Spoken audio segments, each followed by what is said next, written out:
नमस्कार। News state UP UK के digital platform में आप सभी का स्वागत है और मैं हूं आपके साथ आशिमा त्यागी।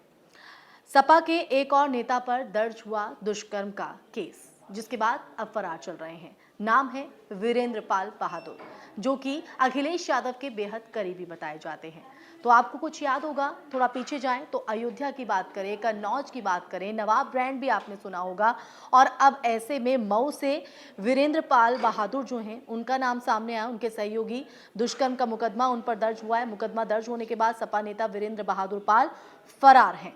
दरअसल आपको बता दें कि ये पूरी घटना चर्चा का विषय बनी हुई है, और चर्चा का विषय इसलिए बनी हुई है क्योंकि अखिलेश यादव जब जब इस तरह की सामने आती हैं चीज़ें, जो उनके करीबी होते हैं, उनके पार्टी के ही नुमाइंदे होते हैं, एक उच्च पद पर वो काम कर चुके होते हैं पार्टी के अंदर, वो उनका समर्थन करते नजर आते हैं। क्योंकि एक तरफ महिला अपराधों की बात अखिलेश यादव की तरफ से की जाती है, लेकिन दूसरी तरफ जब जब महिलाओं के प्रति कोई अपराध करता है उन्हीं के पार्टी का नुमाइंदा, तो वो चाहे वो डीएनए टेस्ट की बात करते हैं या फिर वो राजनीति की बात करने लगते हैं। अब ऐसे में सपा के एक और नेता वीरेंद्र बहादुर पाल का नाम जो है वो सामने आया है। वीरेंद्र बहादुर पाल जिले के चर्चित सपा नेता हैं और बीएसपी के दिग्गज नेता भी रहे हैं, और पूर्व विधायक दराम पाल के पुत्र भी माने बताए जाते हैं। तो वीरेंद्र बहादुर पाल जिले के दिवाली न्यायालय में बड़े वकील हैं। उनके साथ कार्य करने वाली महिला ने वीरेंद्र पाल पर यह सनसनीखेज आरोप लगाते हुए मुकदमा दर्ज कराया है। जैसे ही केस उन पर दर्ज होता है, जैसे ही उनको ये भनक लगती है,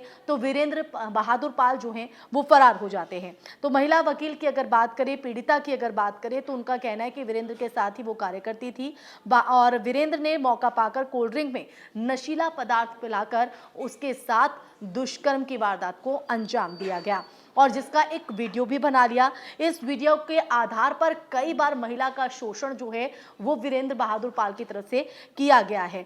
4 लाख रुपए ऐंठने का भी आरोप जो है वो पीड़ित महिला की तरफ से लगाया गया है। तो पुलिस ने जो है इस पूरे मामले पर दुष्कर्म का मामला दर्ज कर लिया है, और फरार वीरेंद्र बहादुर पाल की जो तलाश है वो यहाँ पर तेज कर दे। लेकिन अब इसी के साथ लगातार प्रतिक्रियाओं का जो दौर है वो देखने को मिल रहा है। बीजेपी की तरफ से एक बार फिर से अखिलेश यादव पर यह कहा है कि वो ऐसे दुष्कर्मियों को, ऐसे अपराधियों को बचाते हैं, उनकी हित की बात करते हैं। और यही वजह है कि एक के बाद एक उनके जो पार्टी के नेता हैं वो इस तरह से दरिंदगी को अंजाम देते हैं, और अखिलेश यादव उन पर कोई एक्शन नहीं लेते हैं। अब ऐसे में इस घटना के सामने आ जाने के बाद अखिलेश यादव का क्या रिएक्शन होगा, वो जिस तरह से प्रतिक्रियाएं बीजेपी की तरफ से सामने आ रही हैं उस पर उनका क्या पलटवार होगा, और जिस तरह से वीरेंद्र बहादुर पाल की ये बात देखने को मिली है, उन पर रेप का जो चार्ज यहां पर लगा है, उसको लेकर अखिलेश यादव क्या एक्शन लेते हैं, क्या अब उनकी तरफ से मांग होगी। क्योंकि हम बात करें नवाब सिंह यादव की, तो जब